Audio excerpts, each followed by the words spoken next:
The mating ball was not meant for someone like me. While noble daughters danced in silks and perfume, I scrubbed pots in the kitchen below, hidden away like a shameful secret. My father had made certain of that. The moon-cursed daughter would not ruin his final chance to marry off my sister. So I stayed beneath the floorboards of the ballroom, listening to music I would never dance to, waiting for a future that held nothing but chains. Then the Alpha King arrived. Emmerich of Waldron. Powerful beyond measure. Devastatingly beautiful. And burning with a fever that made servants step back when he passed. They said his wolf was consuming him from the inside, that an ancient curse warred within his blood, manifesting as fire that would eventually turn to ice and stop his heart. They said any woman who bonded with him would be destroyed. He walked past every noble daughter without a glance. He dismissed princesses, ignored beauties, and refused them all. Then he stopped, and he said the words that changed everything. "Someone is missing. I can smell her. Bring her to me, or I choose no one." They dragged me from the kitchen, flour still dusting my hands, my cursed eyes shifting between human and wolf for all to see. The crowd gasped in horror. My father lunged forward to stop it. But the king looked at me, truly looked, and spoke with absolute certainty. "This one. She's mine. He would marry me, protect me, give me everything I could ever need, but only under one condition. He would never complete the mate bond, never claim my wolf, never risk destroying me the way he believed he would destroy anyone who got too close." Neither of us understood how impossible that promise would become. The music drifted down through the floorboards like a taunt. I could hear them above me, the rustle of silk gowns, the clink of crystal glasses, the murmur of voices, all vying for the attention of the most powerful alpha in the 5 kingdoms. And here I was, elbow deep in dishwater, scrubbing grease from copper pots while the mating ball unfolded without me. Carenza, the soup bowls. The head cook, Margit, shoved a stack of porcelain toward me without meeting my eyes. She never met my eyes. No one did if they could help it. I took the bowls silently and moved toward the basin, my bare feet cold against the stone floor. The kitchen was sweltering from the ovens, yet I still felt the chill of being invisible, of being forgotten, of being hidden away, like something rotting in a cellar. The mating ball was my father's crowning achievement. Lord Harlan Ashford had spent months preparing for this night, transforming our estate into a glittering showcase designed to attract the Alpha King's attention. Specifically, to attract his attention toward my sister, Coralie. Coralie, with her golden hair and perfect wolf. Coralie, who had never been touched by the moon's curse. Coralie, who deserved a king. And then, there was me. I caught my reflection in the copper pot's surface and looked away quickly. But not before I saw it. The silver streaks threading through my dark hair, marking me as moon-touched. And worse, my eyes. I could feel them shifting even now, the brown flickering to amber and back again. Human. Wolf. Human. Wolf. Never settling. Never still. The mark of the cursed. I had been born beneath a blood moon, and the signs had appeared within hours. My mother had loved me anyway. She had called me her miracle, her little star, her... But my mother was dead. And my father made certain I understood exactly who was to blame for that. "You should have been drowned at birth," he'd told me once, when I was 9 years old and still foolish enough to hope for his love. "Every death that touches this family is because of you. You are an omen of destruction, girl. And one day, you will destroy yourself too." I had stopped hoping after that. The music above shifted to something faster, more energetic. A waltz, perhaps. I imagined Coralie spinning in the arms of some lord, her laughter bright and musical, her eyes firmly fixed on the doors where the Alpha King would eventually enter. If he entered at all. Rumors had spread across the 5 kingdoms about King Emmerich of Valdran. Some said he was beautiful beyond reason, others said he was terrifying, that his wolf had begun consuming his humanity, leaving him more beast than man. They said he burned with an unnatural heat that his touch could scald, that 3 potential mates had fled the bonding ceremony rather than risk being destroyed by him. He was cursed, the whispers said, just like me. I scrubbed harder at the pot, trying to silence my thoughts. "They're announcing the candidates," one of the kitchen maids whispered to another. 20 daughters from the finest houses. Lady Coralie is among them. She'll be chosen for certain. She's the most beautiful woman in the 5 kingdoms. I kept my head down, kept scrubbing. "It's a shame about the other sister," the maid continued, her voice dropping. "The cursed one. I heard Lord Ashford plans to sell her after tonight, to the mining colonies, if no one else will take her." My hands stilled in the water. Sell me. After tonight. I should have felt fear, despair, something. But there was only a hollow numbness that had long ago replaced any capacity for hope. The mining colonies were death sentences dressed as labor contracts. Wolves sent there rarely survived past the first winter. But perhaps that was fitting. Perhaps that was exactly what a moon-cursed creature deserved. A crash sounded from above. Not a waltz. Not music at all. Raised voices filtered down through the floorboards. The kitchen staff froze, ladles suspended midair, as something that sounded almost like a snarl echoed through the estate. "What in the—" Margaret began. The door to the kitchen burst open. A footman stood in the entrance, his face pale as death, his uniform disheveled as if he'd been running. "The king," he gasped. "The Alpha King. He's refusing to choose." Silence. "What do you mean, refusing?" Margaret demanded. He walked past every candidate, every single one. And then he stopped in the middle of the ballroom and said— The footman swallowed hard. He said someone was missing. He said he could smell her. Something lurched in my chest. "He's threatening to leave without choosing anyone unless we bring her to him." The footman's eyes, wild with panic, swept across the kitchen and landed directly on me. For one frozen moment, nobody moved. Then chaos erupted. "No!" The word tore from Margaret's throat. "She cannot go up there. Lord Ashford gave explicit orders. The girl is not to be seen."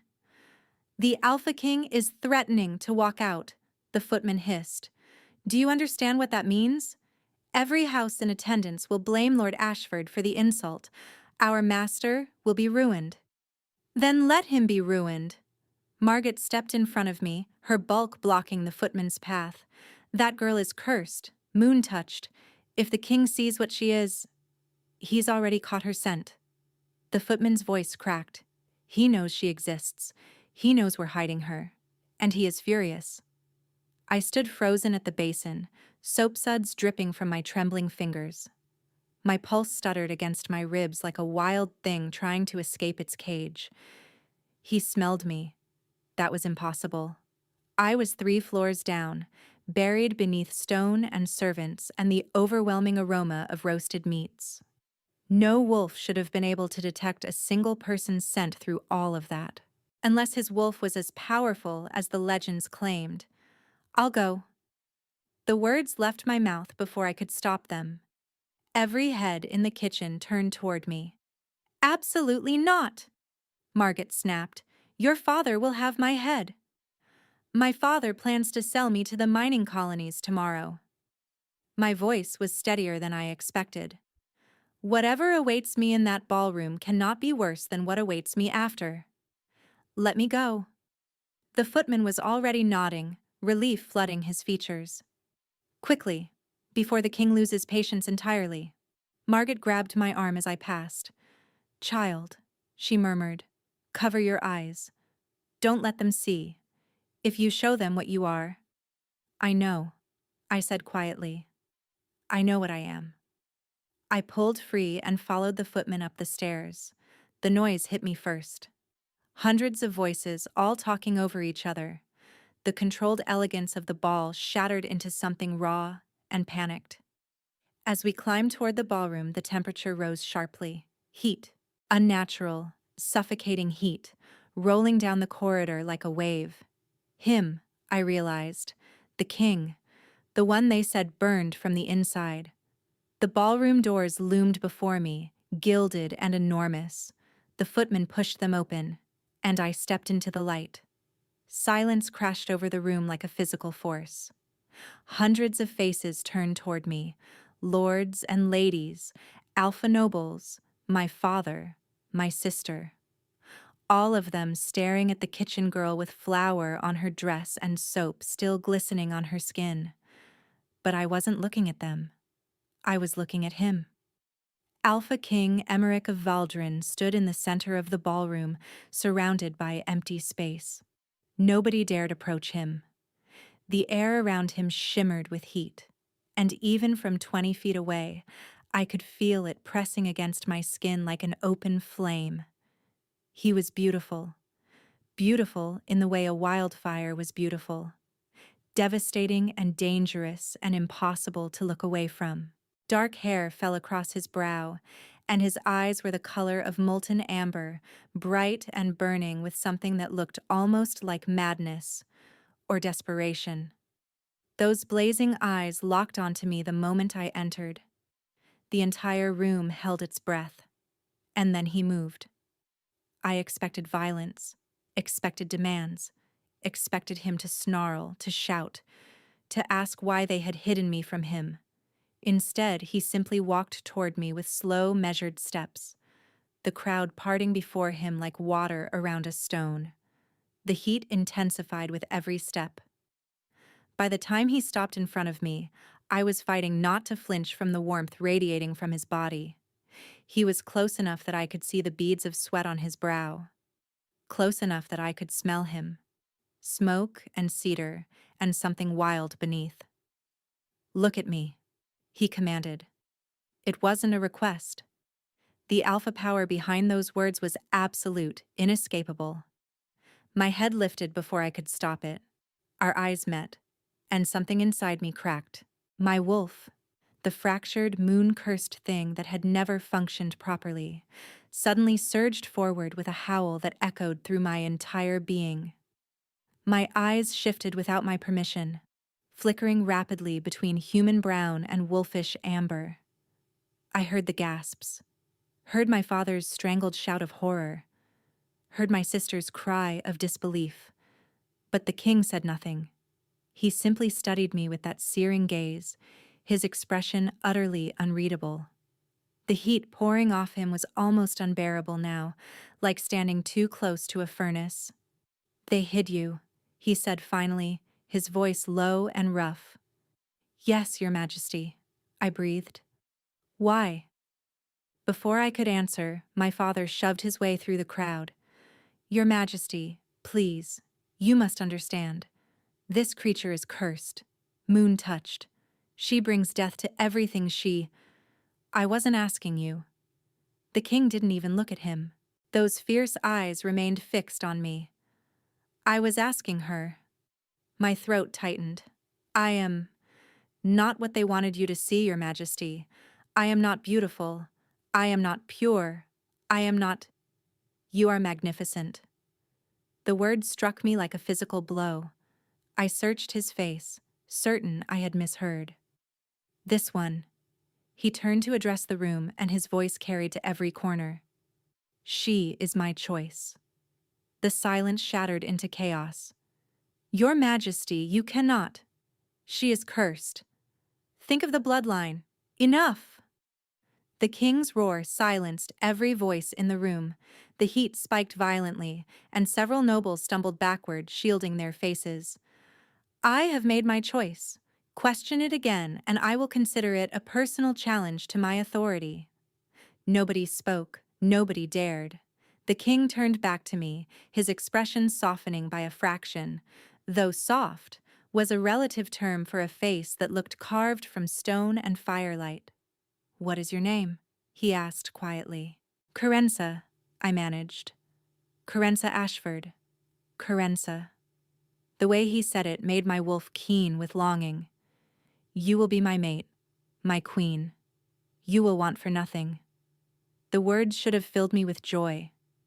Instead, I felt only confusion, fear, a desperate need to understand why this was happening. But, I started. His gaze flickered, and for just a moment I saw something beneath the burning intensity. Pain. Deep, ancient, exhausted pain. I will protect you, he continued. I will provide for you. I will give you everything in my power to give. His jaw tightened. But I will never complete the mate bond. I will never claim your wolf. I will never risk destroying you the way I would destroy anyone foolish enough to let me in. I studied his features. Your Majesty, those are my terms. His voice was final. Accept them, and you leave this place tonight. Refuse them, and... He didn't finish. He didn't need to. I looked past him at my father's face, twisted with fury, at my sister's expression of absolute betrayal, at the crowd of nobles who had spent years treating me like a monster. Then I looked back at the burning king who had walked past beauty and perfection to choose the kitchen girl with the shifting eyes. I accept, I said. The king extended his hand. His skin was feverishly hot when I took it, so hot it should have burned, but somehow it didn't. Somehow my own flesh simply absorbed the heat. Something flickered across his face. Surprise, confusion. Then it was gone, replaced by that mask of cold control. Then it is done, he said. Behind me, my father's voice cut through the murmurs like a blade. You have no idea what you're choosing, Your Majesty. That creature killed her own mother. She will kill you too. The king turned slowly. The temperature in the room dropped to nothing, then spiked so violently that the candles in the chandeliers flared and nearly exploded. If you speak to me again, the king said softly, about my future queen, I will burn your tongue from your mouth. Do you understand? My father went white. Do you understand? Yes, my father said hoarsely, Your Majesty. The king looked at me, and something passed between us, something I couldn't name. Come, he said. We leave tonight. I took his hand and walked out of that ballroom without looking back. The carriage swayed gently as we traveled through the night, pulling away from everything I had ever known. Through the small window, I watched my father's estate shrink into the darkness until it was nothing more than a cluster of fading lights. Good riddance. And yet my pulse wouldn't slow. Across from me, the Alpha King sat in rigid silence, his intense gaze fixed on some point beyond the carriage walls. The heat radiating from him filled the enclosed space, making the air thick and heavy. I could feel sweat gathering at my temples, but I didn't dare complain. He had chosen me. He had saved me. Whatever discomfort his curse brought, it was nothing compared to the mining colonies.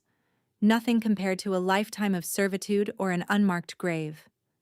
You're not afraid of me. His voice startled me. I looked up to find him studying my face with an intensity that made my wolf stir restlessly. Should I be, Your Majesty? I asked carefully. Everyone else is. There was no self-pity in the words, just a flat statement of fact. They smell the fire in my blood. They see the madness creeping behind my eyes. They run. I have been running my entire life, I said quietly, from what I am, from what others believe me to be. I am tired of running. Something shifted in his expression. Not softening, exactly. This man did not seem capable of softening, but a slight easing of the rigid tension around his mouth. Your father called you a murderer. I flinched despite myself. He believes I killed my mother. He has believed it since the night she died. Did you? The question was calm, curious even, as if he were asking about the weather or the quality of roads we would travel. I don't know. The admission scraped my throat raw. I was 7 years old. My eyes had begun shifting uncontrollably, and she was trying to calm me. Then there was light, heat, and when I woke, she was dead. The king said nothing. The healers said her heart simply stopped. I continued, forcing the words out. But my father saw my eyes, saw the curse manifesting, and he knew. He knew I had done something to her. I have never been able to prove otherwise. You were 7. Old enough to kill, according to my father. Old enough to carry the blame. The carriage fell silent again. Outside, the landscape had shifted from cultivated farmland to dense forest, ancient trees pressing close to the road like watchful sentinels. I will tell you something, the king said suddenly, and you will tell no one. Do you understand? Yes, Your Majesty. He leaned forward, and the heat intensified until I could barely breathe. I am dying. The words hung between us, terrible and absolute. The curse on my bloodline. It is not a simple thing. My wolf is consuming me. Every year, more of my humanity burns away. The heat you feel is my body fighting a war it cannot win. His amber eyes were ancient with exhaustion. Within 5 years, perhaps less, I will be nothing but beast, mindless, feral, and I will have to be put down like a rabid animal. I gazed at him, horror and pity warring in my chest. Every king in my line has faced this fate, he continued. The only cure is a true mate bond, a wolf strong enough to anchor our humanity. But the curse twists even that salvation into destruction. His jaw tightened. Any woman who bonds with me fully, her wolf will be consumed instead. She will die, so that I might live. The 3 women who fled the bonding ceremony, I said softly. They were wise to run. I would have destroyed them without meaning to. Then why choose a mate at all? Why choose me? The king was quiet for a long moment. When he spoke again, his voice was rough. Because the kingdom requires an heir. Because my council insisted I at least appear to be seeking a queen. And because... He hesitated. Because the moment I caught your scent through all that chaos and perfume and pretense, something in me went still for the first time in years. My breath caught. I don't understand it, he admitted. I don't trust it. But I know this. You are different, Carenza Ashford, and I will not risk destroying you to satisfy my own selfish hopes. His eyes held mine. You will be queen. You will be protected. But you will never be asked to bond with me. That is the boundary I will not cross. I should have felt relief. Instead, I felt an unexpected pang of something else. Loss, perhaps, for a bond I would never have with a man I barely knew. I understand, Your Majesty, I said. Emmerich. I blinked. I'm sorry? My name. The faintest hint of color touched his cheekbones, though whether it was embarrassment or simply the fever burning beneath his skin, I couldn't tell. When we are alone, you may call me Emmerich. Emmerich, I repeated softly, testing the shape of it. His eyes flickered and I saw his throat move as he swallowed. We will arrive at the palace by morning, he said, his voice carefully controlled. You should rest. What about you? I do not sleep. The admission was simple, unadorned. The burning does not allow it. Something cracked inside my chest. This powerful, terrifying king, and he could not even find peace in sleep. Could not escape the curse devouring him even in dreams. Before I could stop myself, I reached across the carriage and laid my hand over his. The heat should have scalded me. His skin was burning, radiating warmth like a lit coal. But instead of pain, I felt only a strange tingling sensation. And beneath my palm, his temperature seemed to lower. Emmerich went completely still. What are you doing? He asked, his voice strained. I don't know. I truly didn't. My wolf was doing something, reaching toward his through the connection of our skin, and I had no idea how to stop it. Does it hurt? No. He sounded stunned. It's... You're cool. Your touch is cool. Is that bad? He fixed his gaze on our joined hands as if they held the answer to a question he had been asking his entire life. It should be impossible, he breathed. No one has ever been able to... He cut himself off, pulling his hand away as if burned. Don't. You don't understand what you're risking. I'm not risking anything. You said you wouldn't bond with me. Not intentionally. His expression was wild now, something vulnerable cracking through his careful control. But if you keep touching me like that, my wolf will reach for yours whether I command it to or not. And then you will be destroyed. And I will have... He stopped, turned away, pressed his forehead against the cool glass of the carriage window. Rest, he ordered, his voice hollow. Please, just rest.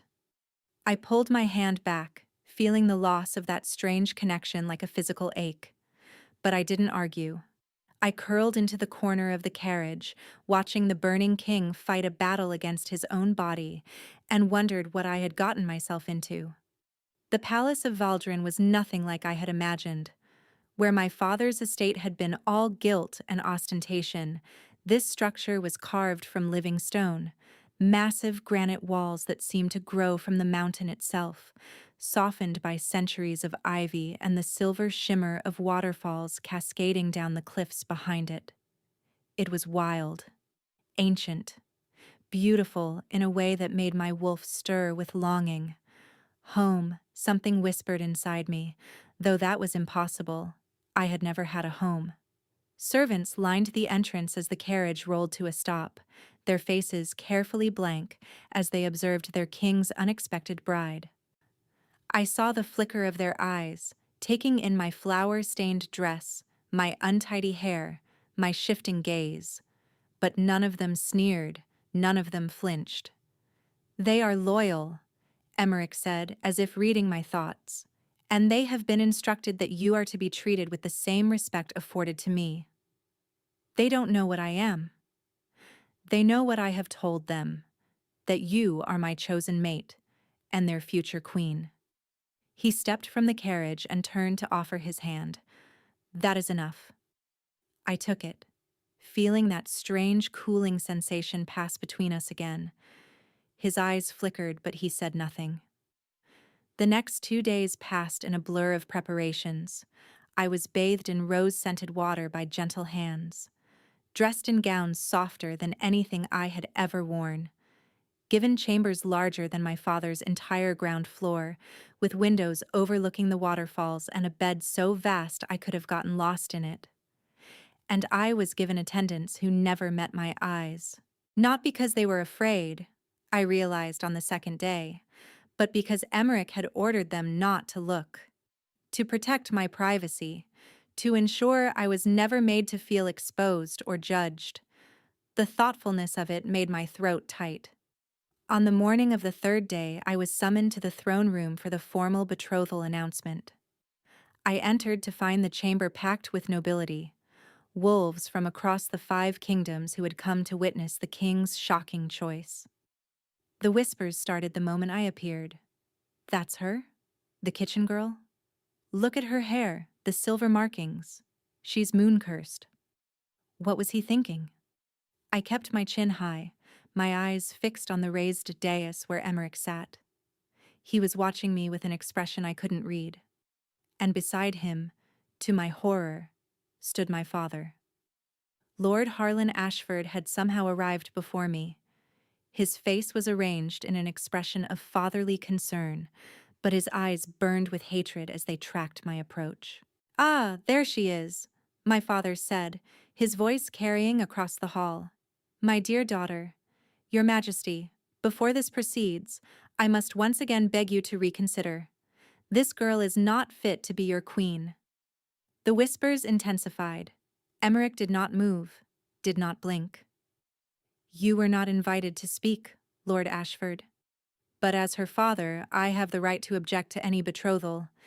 It is written in the old laws, and I must tell this assembly the truth about what she is. My pulse stuttered. Here it comes. The accusations, the exile, the... I already know what she is, Emmerich interrupted calmly. Silence. I know she was born beneath a blood moon. I know her eyes shift between forms. I know she bears the silver marks of the moon touched. His voice was steady, utterly untroubled. I know you have blamed her for your wife's death since she was a child. I know you tried to sell her to the mining colonies. My father's face went pale. And I know, Emmerich continued, that if you say another word against my future queen in my presence, I will have you thrown from this palace and stripped of every title, every land, and every coin your family has ever possessed. The hall was deathly quiet. Do you understand me, Lord Ashford? My father's jaw worked silently. For a moment I thought he might argue, might push back against the king's authority. Then his shoulders dropped. Yes, Your Majesty, he said, barely audible. Good. Then this audience is concluded. Emmerich rose from the throne and descended the steps toward me, the crowd parting before him. My betrothed and I have preparations to attend to. He took my hand, that strange coolness passing between us again, and led me from the throne room without looking back. We walked in silence through the corridors until we reached a private garden, far from prying eyes and listening ears. Only then did Emmerich stop, turning to face me. You're shaking, he observed. I looked down at my hands. He was right. They trembled like leaves in a storm. My father will never harm you again. The words were absolute. This I swear to you, Carenza. I met his intense gaze, and the sincerity there nearly undid me. Why? I asked softly. Why do you keep defending me? You don't even know if I'm innocent. You don't know what I'm capable of. I know enough. But I know, he said slowly, that you sat in that carriage and reached for my hand when you thought I was suffering. I know that your first instinct was to comfort me, not to fear me. I know that you are the only person in 27 years who has ever made me feel less alone. My breath caught. I cannot love you, he continued, his voice rough. I will not bond with you. Those limits must remain, but I can protect you. I can respect you. I can give you a life where no one ever makes you feel ashamed of what you are. That's more than anyone has ever offered me, I admitted. Something flickered in his expression. Pain, perhaps, or longing. Then we understand each other, he said. Yes. I nodded slowly. I believe we do. He released my hand, and the absence of his warmth left me strangely bereft. The wedding is tomorrow, he said. Are you prepared? I don't know how to be a queen. Neither do I know how to be a husband. The corner of his mouth twitched, not quite a smile, but close. Perhaps we will learn together. He turned to leave, then paused. Carenza? Yes? Your eyes. He glanced back over his shoulder. They're beautiful when they shift. Don't ever let anyone make you believe otherwise. Then he was gone, and I stood alone in the garden with my pulse racing and a terrible, hopeful realization settling over me. I was beginning to feel something for my burning king, and that was more dangerous than any curse I had ever known. The Cathedral of Valdrin was carved from moonstone. I had never seen anything like it. The walls shimmered with an ethereal glow, catching the morning light and scattering it into 1,000 rainbow fragments across the gathered crowd. It was ancient, sacred, the place where every king of Valdrin had been wed for over 1,000 years, and now it was filled with wolves who had come to witness the impossible, the cursed king marrying the cursed girl. I stood at the entrance, my hands trembling around a bouquet of winter roses that matched the silver streaks in my hair. The gown they had dressed me in was simple but elegant. White silk that flowed like water, with delicate silver embroidery along the bodice, that seemed to shimmer in response to my shifting eyes. "You look beautiful, Your Grace." I turned to find a young woman standing beside me, one of the attendants Emmerich had assigned. Her name was Sybil, and unlike the others, she occasionally met my gaze without flinching. "I look terrified," I corrected quietly. Sybil smiled. "Those are not mutually exclusive, Your Grace." The music began. A haunting melody played on instruments I didn't recognize, filling the cathedral with sound that seemed to vibrate in my very bones. I walked alone down the aisle. No father to give me away. No family to stand witness. Just me, and the hundreds of eyes tracking my every step, and the burning king waiting at the altar. Emmerich stood perfectly still, dressed in black formal attire that emphasized the breadth of his shoulders and the sharp lines of his face. His molten gaze never left mine as I approached, and even from a distance I could feel the heat radiating from him, stronger than usual, as if his wolf was fighting for control. But there was something else in his expression, something that looked almost like wonder. I reached the altar and took my place beside him. The priest, an ancient wolf with a voice like rumbling thunder, began the ceremony.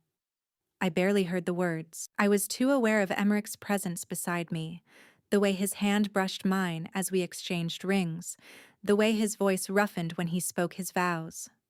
"I claim you as my mate," he said, the words carrying through the cathedral. "My wife, my queen. Before these witnesses and the old gods, I bind myself to you." My wolf surged at the words, straining toward his with an intensity that frightened me. I fought to keep my eyes from shifting, to maintain control. "I claim you as my mate," I repeated, my voice steadier than I expected. "My husband, my king. Before these witnesses and the old gods, I bind myself to you." The priest smiled. "The bond may now be sealed with a kiss." The cathedral went silent. Every wolf present knew what should happen next. The physical claiming, the bite that would merge our wolves and complete the mate bond. But Emmerich had been clear. That could never happen. He turned to me, and I saw the conflict raging behind his burning gaze. The want, the need, the desperate restraint holding everything back. "Carenza," he murmured, low enough that only I could hear. "I will kiss you now, as the ceremony requires, but the kiss is all I can offer you here. Do you consent?" "Yes," I breathed. He cupped my face in his burning hands, and then his lips met mine. The world dissolved. His mouth was hot, almost feverishly so, moving against mine with a gentleness that contradicted everything I knew about his fierce reputation. The kiss was chaste by any standard.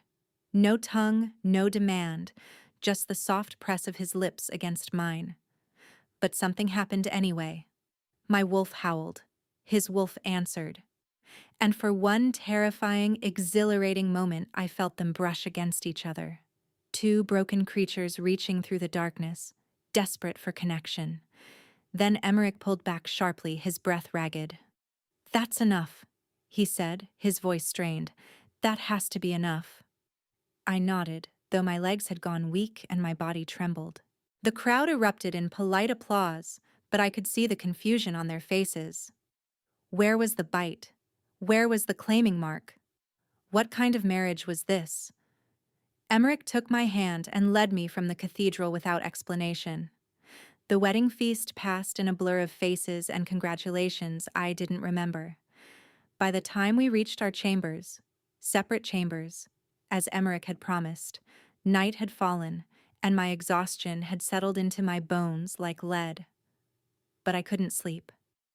I stood at my window, watching the silver waterfalls cascade down the cliffs behind the palace, and tried to make sense of what had happened in the cathedral. That kiss, that moment when our wolves had touched. A knock at my door made me jump. "Enter," I called, expecting Sybil or one of the other attendants.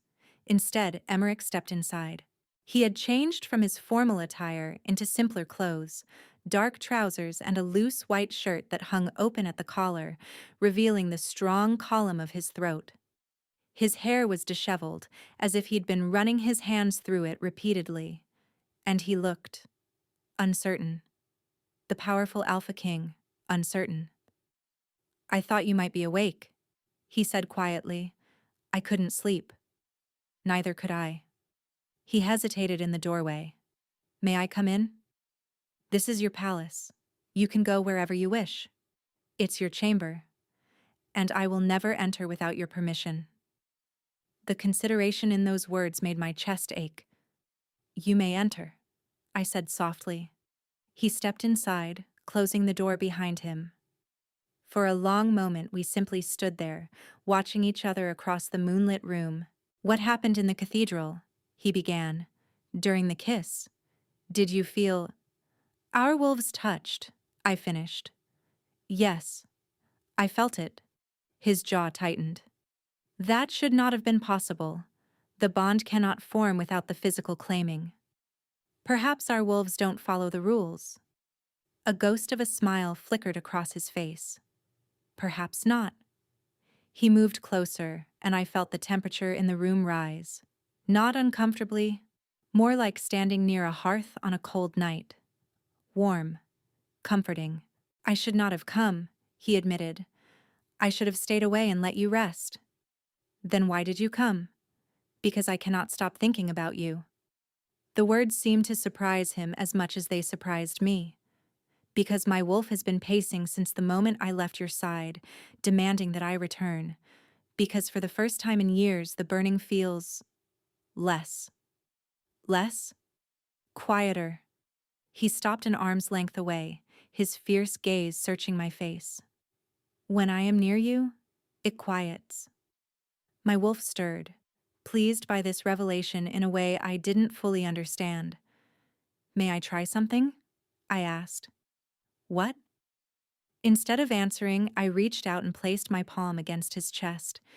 His skin was hot even through the fabric of his shirt, but as my hand made contact, that strange cooling sensation flowed from within me once again. Emmerich's breath caught. "Does it help?" I asked softly. "Yes." The word came out rough, almost pained. "Gods." "Yes." I didn't remove my hand. If anything, I pressed closer, feeling his heart pound beneath my palm, faster than it should be, stronger than it should be. "Your fever," I said. "It's worse than you've told me, isn't it?" He was quiet for a long moment. "There are things I haven't told you," he admitted finally. "Things about my curse, things that would frighten you. I have lived my entire life frightened. I am tired of fear." His hand came up to cover mine, pressing it more firmly against his chest. "The burning is not constant," he said quietly. "It builds and builds, and if I do not release it, it will eventually consume me from the inside. My father went mad from it before the end. My grandfather burned 3 villages before they managed to put him down." Horror crept through me. "How do you release it?" "Pain, violence, the hunt." His voice dropped. "Or intimacy. The touch of another person can draw the heat out, at least temporarily." "Is that why you've had mistresses?" "They were not mistresses in the traditional sense. They were necessary." Shame darkened his features. "I never asked any of them to stay. One night was usually enough to buy me a few weeks of clarity, but lately, the relief has been lasting mere days, sometimes hours." "And you were looking for a new source of relief at the mating ball?" "No." His answer was immediate, fierce. "I went to the mating ball because my council demanded I at least appear to seek a queen. I had no intention of actually choosing anyone. I knew what it would cost them." "Then why did you choose me?" His eyes met mine, and the raw vulnerability there stole my breath. "Because when I caught your scent, the burning stopped completely. For the first time in my entire life, it simply stopped." I gazed at him, my body trembling. "I do not understand it," he continued. "I do not trust it. But I know that you are different, Carenza. Whatever you are, whatever the moon curse has made you, it affects my curse as well. My father always said my curse brought death. Your father is a fool. His free hand came up to cut my cheek, his thumb tracing the silver streak in my hair. I think your curse might be the only thing that can save me. Then his eyes flickered, and something changed. The warmth radiating from his skin spiked violently. His pupils contracted to pinpricks. His hand on my face began to tremble. Emmerich? I asked, alarmed. Get back. He stumbled away from me, clutching his head. Get away from me. My wolf. I can't control. His eyes blazed pure gold, and for one terrifying moment I saw the beast beneath the man, feral and burning and utterly wild. Then it passed. He collapsed against the wall, gasping for breath, sweat streaming down his face. Emmerich! I rushed to his side, but he held up a hand to stop me. Don't. His voice was ragged. Don't touch me. Not when it's like this. What just happened? My wolf tried to claim you. The words came out broken. The moment I let my guard down, it tried to force the bond. If you had been touching me when it happened. He didn't finish. He didn't need to. I would be dead. Or worse, bonded to a man whose curse would consume me. I should go, he said, pushing himself upright with visible effort. I should never have come here. I'm sorry. Emmerich! But he was already at the door, his back to me, and his shoulders rigid with control. Lock your door tonight, he said quietly. And every night. Until I can be certain my wolf won't try to take what I've forbidden it to have. Then he was gone, and I was left alone with the terrible realization that my touch might be the only thing that could save him, but getting close enough to help might destroy us both. He stayed away for 3 days.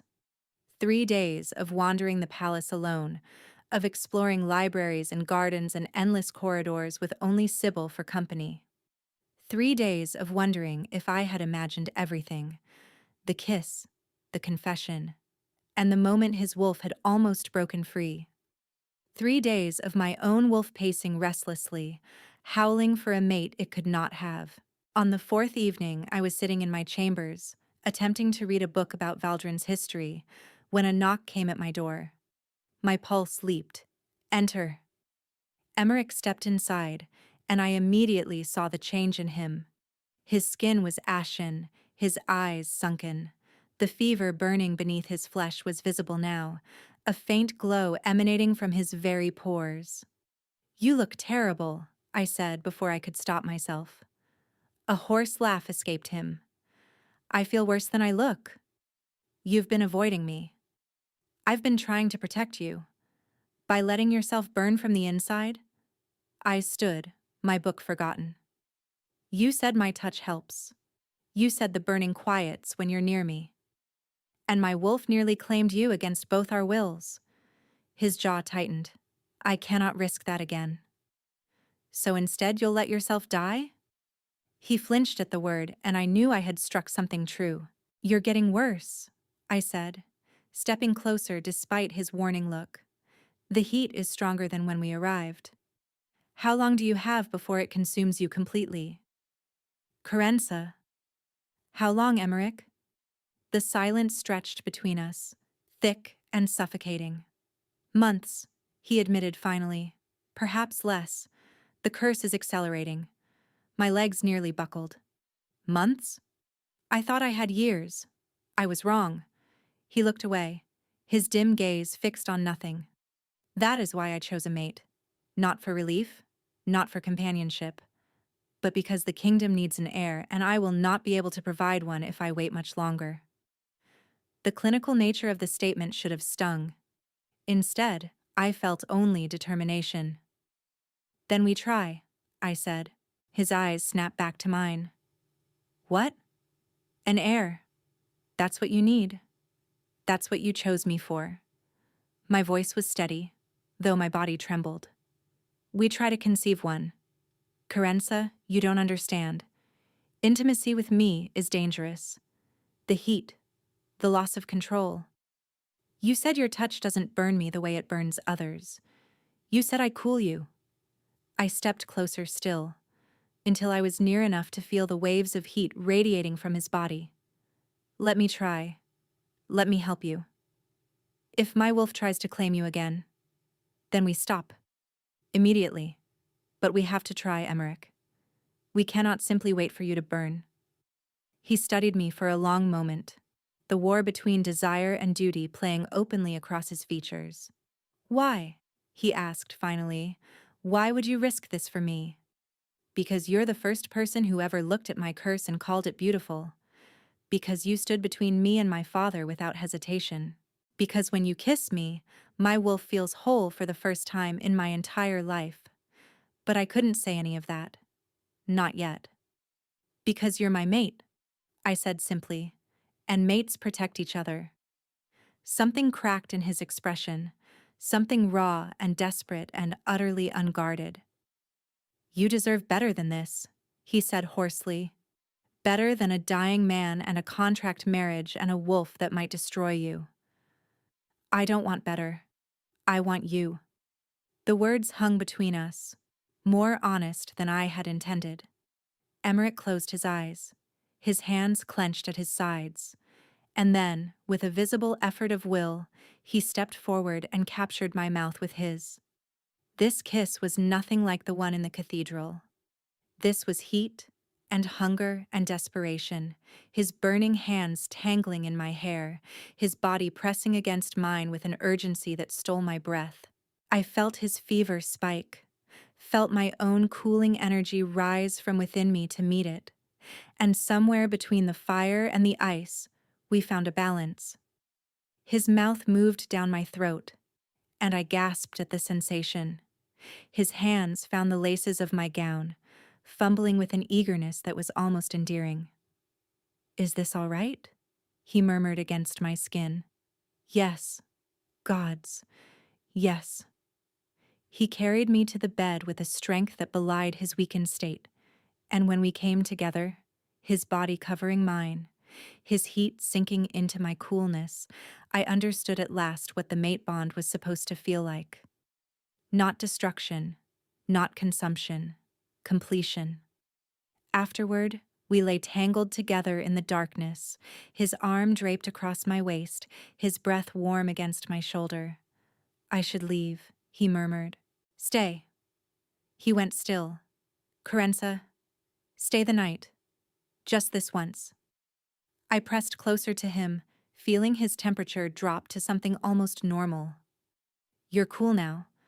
For the first time since I met you, you're actually cool. His hand found mine in the darkness, lacing our fingers together. You do something to me, he said quietly. Something I cannot explain. The burning has never quieted like this.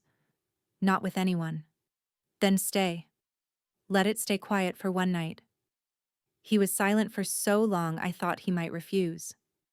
One night. He agreed finally. But one night became two, and two became a week. And a week became a pattern that neither of us questioned.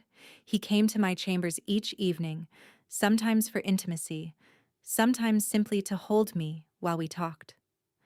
I learned that he had a dry sense of humor hidden beneath the brooding exterior, that he loved to read, particularly histories and strategy texts, that he had a secret fondness for sweet pastries that his kitchen staff pretended not to notice, and he learned about me, the lonely years of isolation, the moments I had almost given up hope, the wild magic that sometimes surged through me without warning. Your wolf is not broken, he said one night, tracing the silver streaks in my hair. It's merely different. Perhaps that's why you can touch me without burning. Perhaps, I agreed, though privately I wondered if there was more to it. My father had called my curse destructive, but with Emmerich, it felt like the opposite. Like I was made to soothe, to cool, to balance his fire with my strange moon-touched frost. As the weeks passed, I noticed changes in him, color returning to his cheeks, the fever glow fading from his skin, his eyes, once wild and strained, growing calmer. The kingdom noticed, too.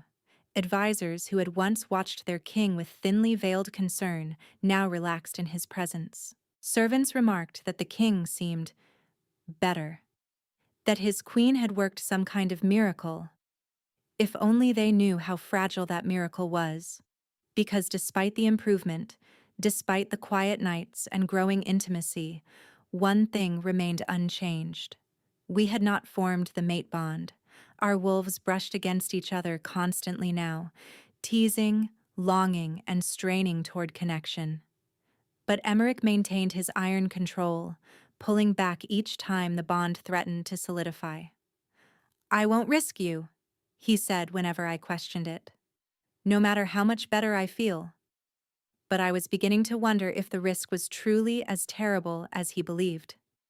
One morning, 6 weeks after our wedding, I woke to a sensation I had never felt before. A flutter in my belly, a warmth spreading through my core, a whisper from my wolf that something had changed.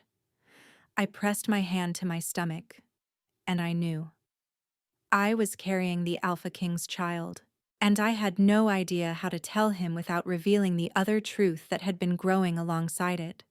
The truth that I had fallen completely, hopelessly, irrevocably in love with my mate. I kept the secret for 3 days. 3 days of hiding my morning sickness, of pressing my hand to my still flat belly when no one was looking, of watching Emmerich across the breakfast table and wondering how to tell him that his desperate gamble had worked. But fear held my tongue. He had been so clear from the beginning. This marriage was contractual. This arrangement was about heirs and politics and survival. He had chosen me because he thought he could never love a woman he couldn't fully know. And I had accepted those terms, foolishly believing I could protect my own heart. Now I carried his child and his heart in equal measure, and I had no idea which revelation would be more dangerous. On the 4th evening, Emmerich arrived at my chambers earlier than usual. He swept me into his arms before I could speak, his mouth finding mine with an urgency that left me breathless. "I missed you," he murmured against my lips. "You saw me 3 hours ago. 3 hours too long." Something warm bloomed in my chest. Hope, perhaps, or the desperate wish that his words meant what I wanted them to mean. He pulled back, studying my face with those intense eyes that seemed to see everything. "You've been quiet lately," he observed. "Distant. Is something wrong?" "No, nothing's wrong." His brow furrowed. "You're lying to me." "I'm Carenza." He cupped my face in his hands, his thumb tracing my cheekbone. "Whatever it is, you can tell me.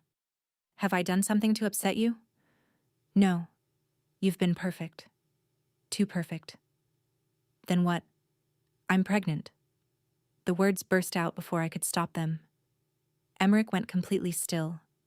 His hands remained on my face, but his eyes, those burning eyes, had gone wide and distant. "Pregnant," he repeated slowly. "Yes, the healer confirmed it this morning." I forced myself to meet his gaze. "You have your heir, Emmerich. Everything you wanted." For a long moment, he said nothing. His expression was unreadable, his scent carefully controlled. Then he dropped to his knees. I looked down at him, shocked. The Alpha King of Valdrin, kneeling before me like a supplicant, his hands finding my waist, his forehead pressing against my stomach. "A child," he breathed. "Our child." "Yes," I managed, my throat tight. He looked up at me, and the expression on his face made my heart stutter. Wonder, joy, fear. And beneath it all, something I was afraid to name. "You're certain?" he asked. The healer was very thorough. "And you're well? The pregnancy is healthy?" "As far as anyone can tell, yes." He stood abruptly, pulling me into his arms and holding me so tightly I could barely breathe. "Thank you," he murmured against my hair. "Thank you, Carenza. You have no idea what this means." But I did. I knew exactly what it meant. It meant the purpose of our marriage was fulfilled. It meant he had what he needed. It meant that soon, very soon, he would have no reason to keep coming to my chambers every night. I would lose him. The thought cracked something inside me, and before I could stop it, tears began streaming down my face. Emmerich pulled back immediately, his expression shifting to alarm. "Carenza? What's wrong? Are you in pain?" "No." I shook my head, swiping at the tears that wouldn't stop coming. "It's nothing. Just emotions. The pregnancy, probably." "You're lying again." His voice was gentle but insistent. "Tell me, please." "It's stupid.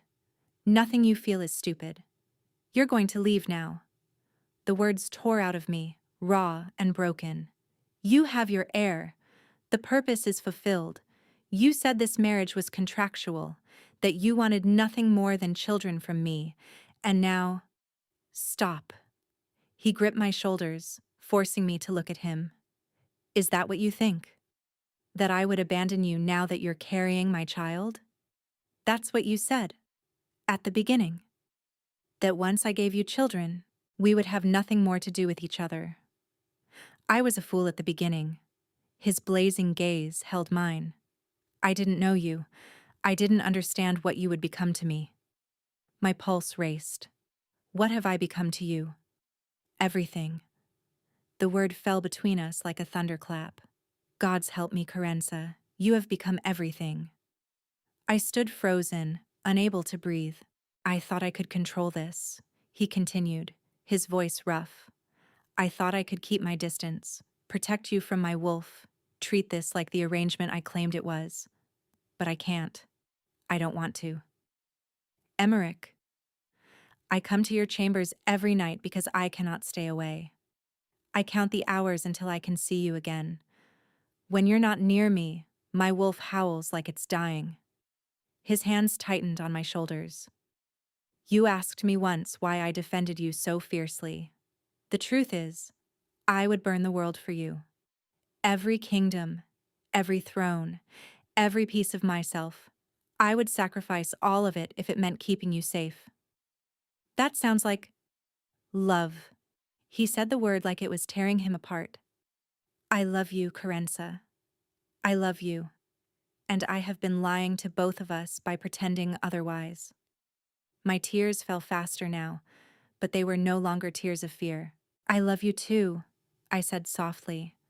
"I have loved you for weeks. I was so afraid to tell you. Never be afraid to tell me anything." He pulled me close, his forehead resting against mine. "I am yours. Completely. Irrevocably. Nothing will ever change that." His mouth found mine, and the kiss was different from any we had shared before. It was a promise, a vow, a sealing of something that had been building since the moment he chose me in that ballroom. Our wolves surged toward each other, and this time, Emmerich didn't pull back. I felt the bond begin to form, golden threads wrapping around our souls, binding us together in ways that transcended flesh and blood. It was beautiful. It was terrifying. It was— Emmerich screamed. He tore himself away from me, his hands clutching his chest, his face contorted in agony. The heat that had been quiet for weeks suddenly blazed through him with violent force. "Emmerich!" I reached for him. "Don't touch me!" He stumbled backward, his skin beginning to glow with an inner fire. "The bond! It's activating the curse, I can feel it." His knees buckled. He collapsed to the floor, his body convulsing, his eyes rolling back in his head. "Help!" I screamed. "Someone help!" I threw myself down beside him, ignoring his warning, pressing my hands to his chest. The heat was unbearable, worse than anything I had ever felt from him, but I refused to let go. "Stay with me," I begged. "Emmerich, please, stay with me." His eyes flickered open, unfocused and dim. "The curse," he gasped. "If I love, I die. Every king who has ever loved." "No." I shook my head wildly. "No, there has to be a way. My touch helps you. My touch— not enough." His hand found mine, his grip weak. The curse was designed this way, to ensure the kings of Valdrin never let emotion rule them. If we fall in love, truly love, our wolves consume us. Then stop loving me. The words tore from my throat. Take it back. Whatever you said, take it back. A terrible smile crossed his face. I cannot stop loving you any more than I can stop breathing. You are in my blood, Carenza. You are in my soul. His body convulsed again, and this time I saw something that made my blood freeze. Ice. Creeping across his chest from the inside, visible beneath his skin like frost spreading across glass. His burning curse was transforming. My cooling energy had absorbed so much of his fire over the weeks that the curse could no longer manifest as flame. Instead, it had twisted into something else entirely, crystallizing around his heart. No, I breathed. No, no, no. I'm sorry. His voice was fading. I'm so sorry. I never meant to leave you alone. You're not leaving me. I pressed harder on his chest, willing my strange moon-touched energy to do something, anything. You promised to protect me. You promised. Protect. The baby.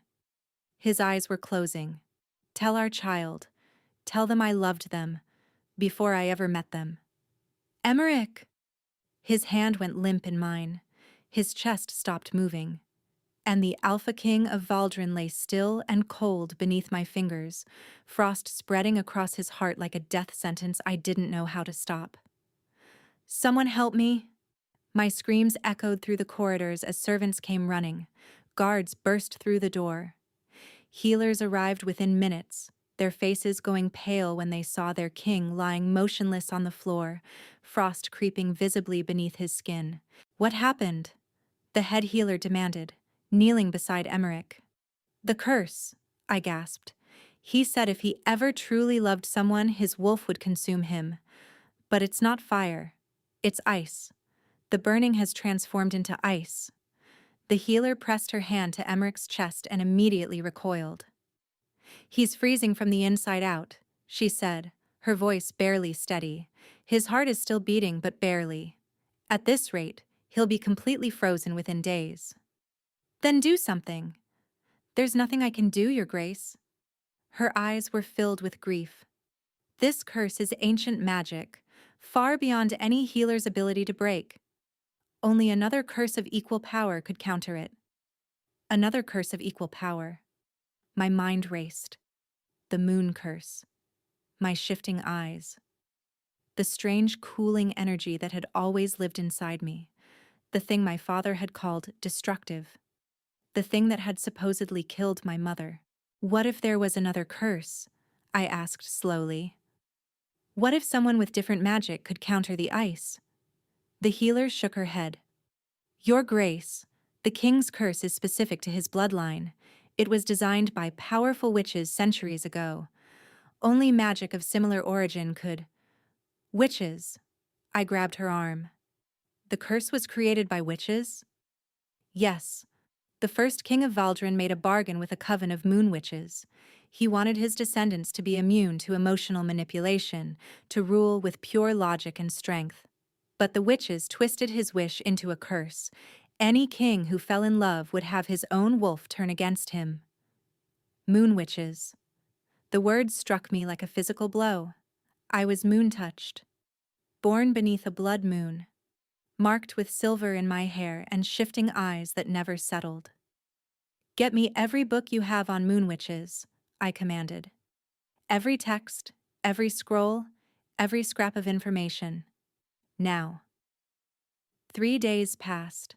3 days of sitting beside Emmerich's frozen body, reading ancient texts until my eyes burned, searching desperately for any solution. The frost had spread from his chest to his arms, his legs, and his throat. His skin had taken on a bluish tint, and his heartbeat had slowed to a whisper.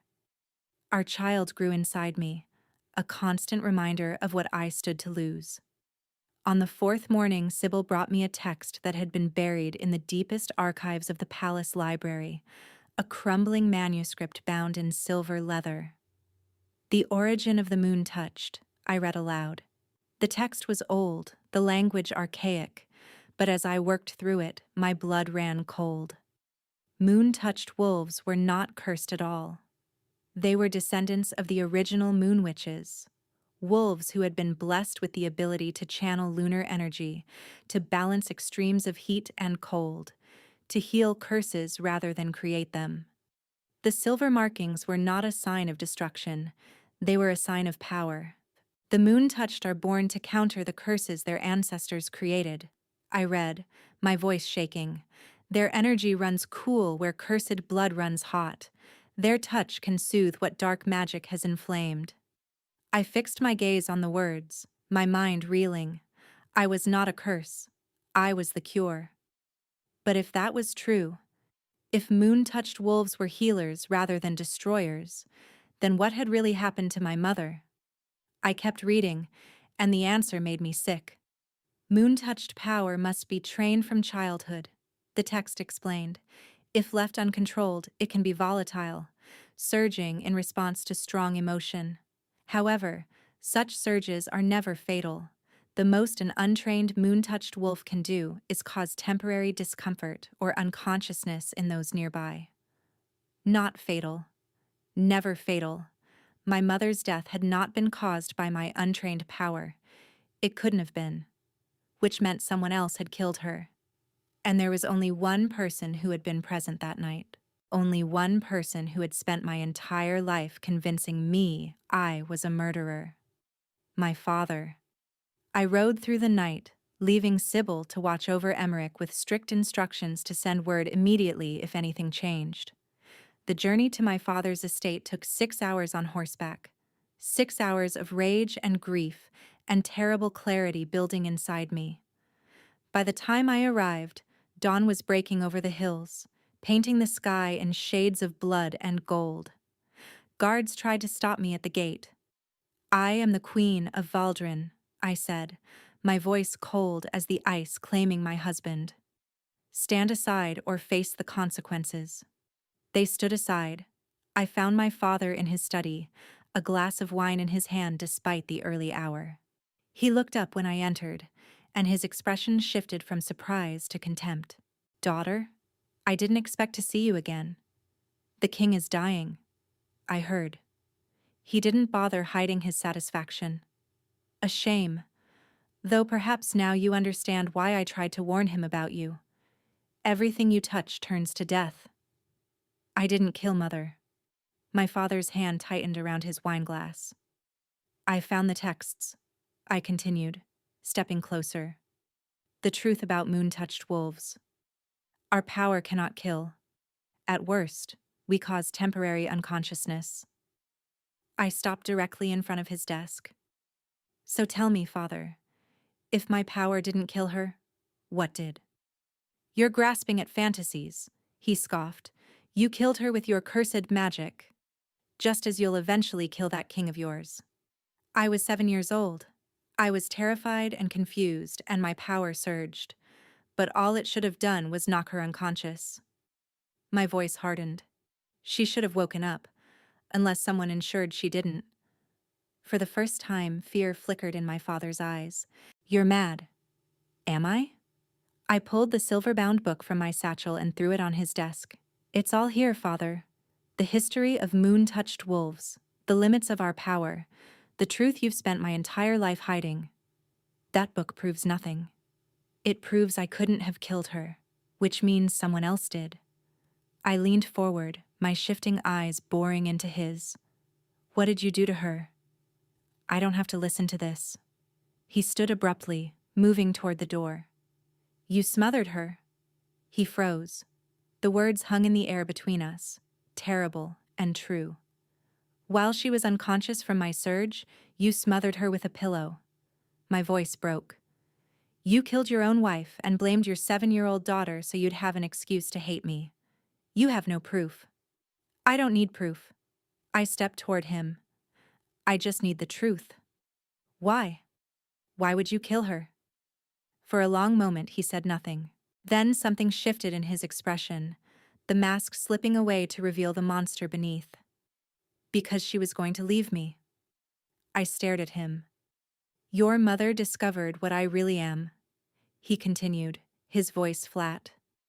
What my family has always been, descended from the same moon witch coven that cursed the kings of Valdrin. Our family was supposed to watch the royal line, to ensure the curse was never broken. But your mother found my journals. She was going to expose everything. The world tilted beneath my feet. You're a moon witch. I was. His lip curled. Before I bound my own power and pretended to be nothing more than a minor lord. The coven died out generations ago, but some of us kept the old ways. Kept the old oaths. The oath to maintain the curse. The curse keeps the kings of Valdrin cold and calculating. It makes them perfect rulers, logical, unemotional, and immune to manipulation. His eyes hardened. Your precious king was never supposed to fall in love. He was supposed to take a mate, produce an heir, and remain detached. But you ruined everything. I ruined nothing. I love him. And your love is killing him. My father slammed his fist on the desk. Just as it was always meant to. The curse activates when they fall in love, and your untrained moon-touched energy made everything more volatile. Every time you cooled his burning, you forced the curse to adapt. That's why it transformed from fire to ice. You didn't heal him, daughter. You changed the nature of his destruction. Horror washed through me. No, I breathed. My touch helped him. The burning quieted. Because you were absorbing the heat, forcing the curse to find another path. And now it has. Ice, instead of fire. The end result is the same. Death. You're lying. There has to be a way to save him. There is. My father's smile was cruel. The curse can be broken, but only by someone of moon witch blood completing the mate bond while channeling raw lunar energy. Your power could shatter the curse entirely, or it could kill you both. The old texts were never clear on which outcome was more likely. Then I'll take that risk. You won't survive it. The curse was designed to destroy anyone foolish enough to try breaking it through the bond. Your wolf will be consumed. You'll die, and your king will die, and the child in your belly will never take a breath. You don't know that. I know the curse was created by my ancestors. I know its mechanisms better than anyone alive. He stepped closer, his voice dropping. Let him die, Ki Carenza. Let the curse take him, and I'll teach you everything I know. You could be powerful. You could... I would rather die with him than live as anything like you. His face twisted with rage. You ungrateful. The door burst open. Don't listen to another word he says.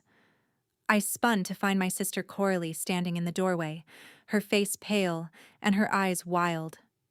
Behind her stood Sybil, who must have ridden just as hard to catch up with me. Coralie, what are you... Sybil sent word to the estate that you'd ridden for Father's house.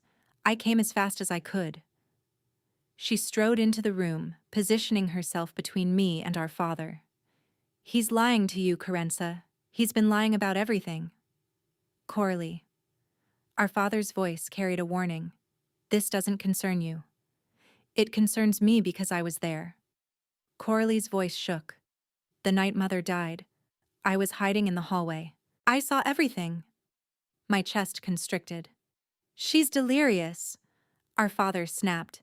She was 4 years old. She doesn't remember... I remember you standing over Mother's body with a pillow in your hands.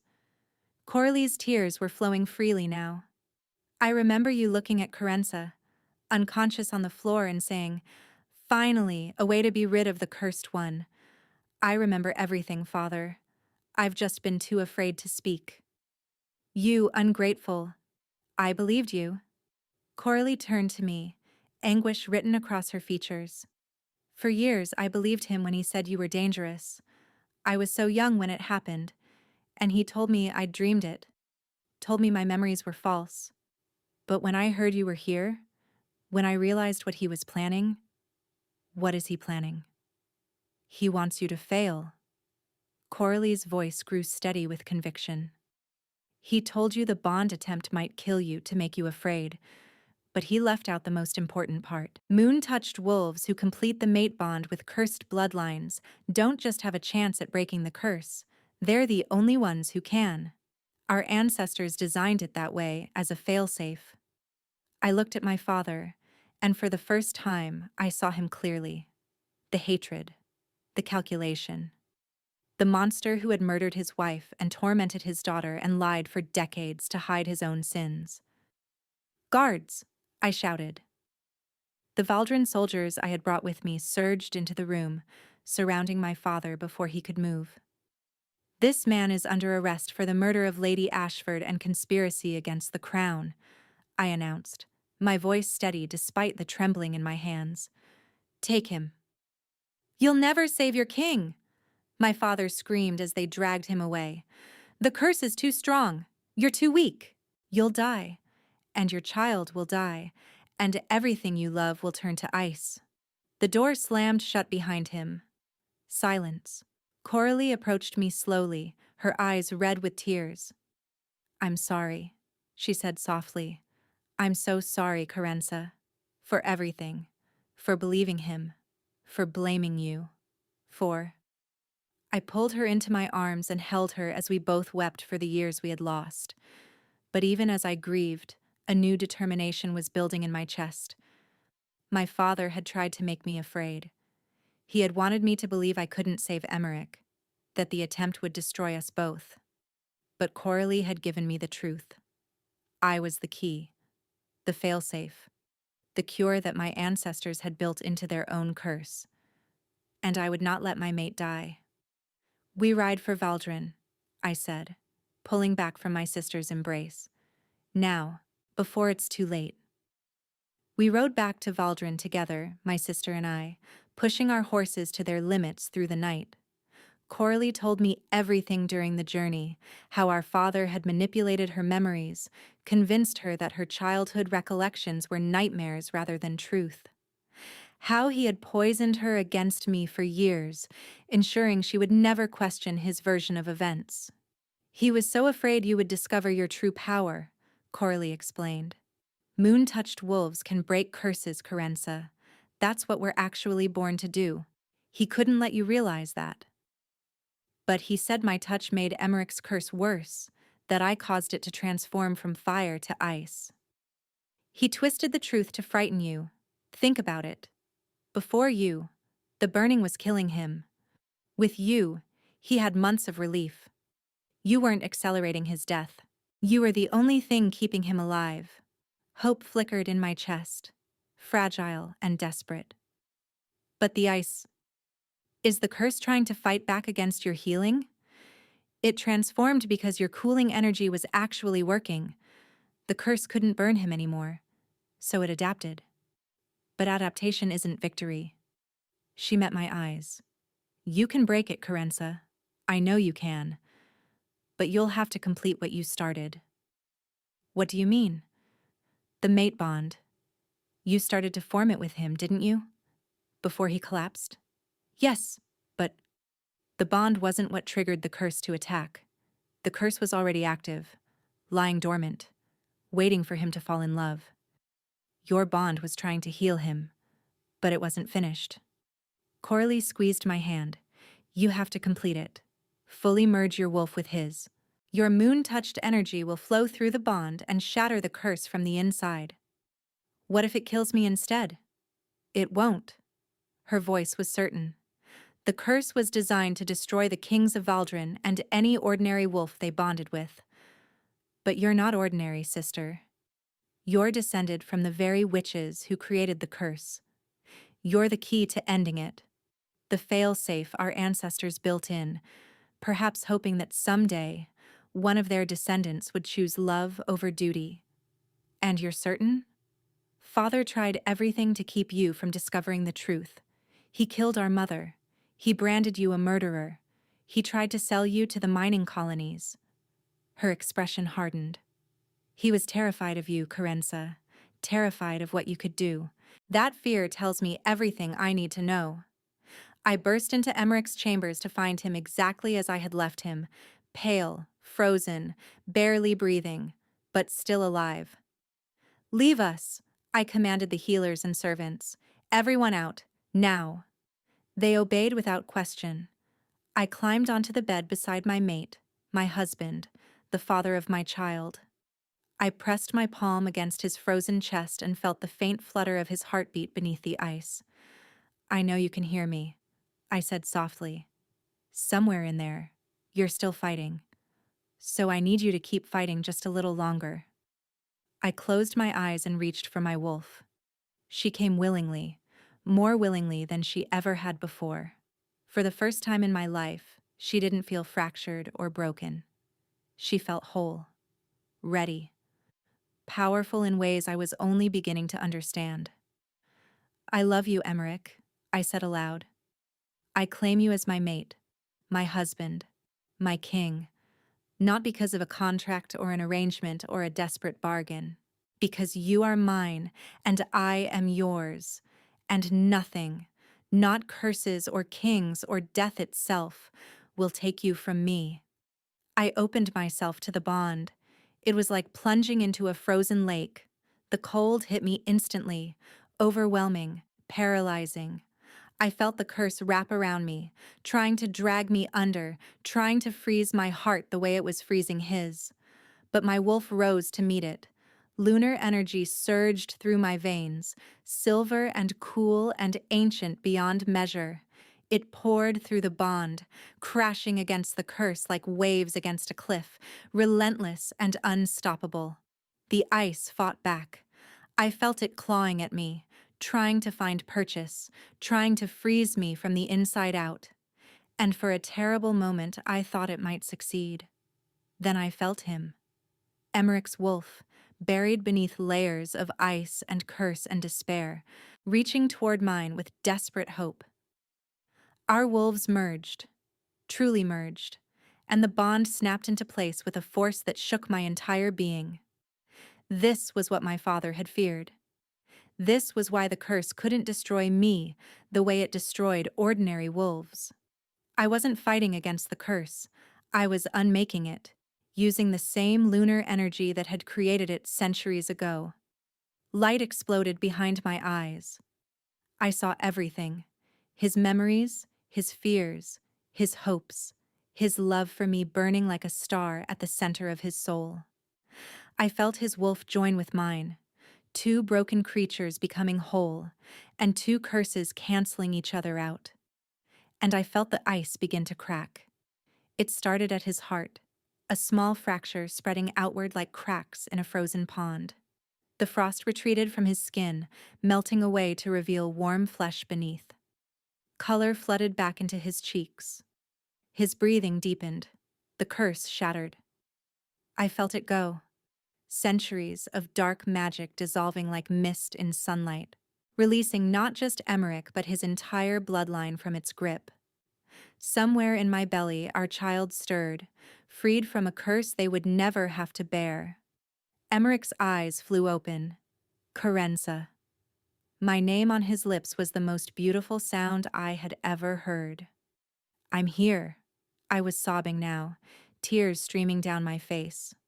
"I'm here. You're alive. You're—" He pulled me down and kissed me with a passion that stole my breath. His skin was warm, not burning, not feverish, simply warm, the way a healthy wolf should be. I could feel his wolf settling peacefully inside him, no longer fighting for control, no longer threatening to consume him. "How?" He breathed against my mouth. The curse, I felt it. "Broken, completely broken." I laughed through my tears. "It turns out I'm not cursed at all. I'm descended from the witches who created your curse, and my power was designed to end it. Your father is in prison, awaiting trial for my mother's murder." I pressed my forehead against his. "It's over, Emmerich. All of it. The curse, the lies, the fear. It's finally over." He gazed at me with wonder in his amber eyes that were calm now, steady, no longer burning with fever or madness. You saved me, he murmured. We saved each other. 6 months later, the birthing was easier than anyone expected. Oren came into the world screaming with healthy lungs, his tiny fists waving in outrage at being forced from the warmth of my body. He had his father's dark hair and my silver-streaked eyes, wolf eyes that shifted beautifully between colors, marking him as moon-touched. But unlike me, he would never be made to feel ashamed of what he was. He's perfect, Emmerich breathed, cradling our son with a gentleness that made my heart ache. Absolutely perfect. He has your chin. And your stubbornness. I can already tell. I laughed, leaning back against the pillows. Through the window, I could see the waterfalls of Valdrin cascading in the afternoon sun, the palace gardens where Coralie was walking with the young healer who had caught her eye. So much had changed in 6 months. My father had been tried and convicted of murder, stripped of his titles and lands, sentenced to spend the rest of his life in a prison cell. Coralie had testified against him, her courage finally emerging from beneath years of manipulation. Emmerich had abolished the old laws against moon-touched wolves, declaring them not cursed, but blessed. Healers and scholars now studied our abilities, seeking to understand how lunar energy could be used to break other curses, heal other wounds. And the curse on the kings of Valdrin was gone forever. Our son would grow up free. Free to love without fear, free to rule with both logic and heart, free to be everything his father had been denied. I love you, I said softly. Emmerich looked up from Oren's tiny face, and the emotion in his eyes made my breath catch. I have loved you since the moment I caught your scent in that ballroom, he said. I have loved you through fear and fire and ice. I will love you until the stars burn out and the moons fall from the sky. That's very dramatic. You married a king. Drama comes with the territory. I laughed again, reaching for his hand. He took it without hesitation, our fingers intertwining the way they had 1,000 times before. We were both hidden when we met, I mused. You behind your curse, me behind my fear. And now? Now I am seen. I smiled at him, at our son, at the future stretching before us like an endless road. And I am loved. And I am finally, completely free. Emmerich leaned down to kiss me, and our son made a small sound of protest at being jostled. Welcome to the family, little one, Emmerich murmured against my lips. It's a bit complicated, but we make it work. Through the window, the sun began to set over Valdrin, painting the sky in shades of gold and silver, moon and fire, ice and warmth. Two broken creatures who had found wholeness in each other. Neither of us had expected love, but love had found us anyway. And in the end, that made all the difference. Thank you for listening to this story. If you enjoyed it and would like to hear more stories like this one, please remember to like and subscribe. Let me know in the comments what you thought. I read every single one, and your words mean more than you know. Until next time.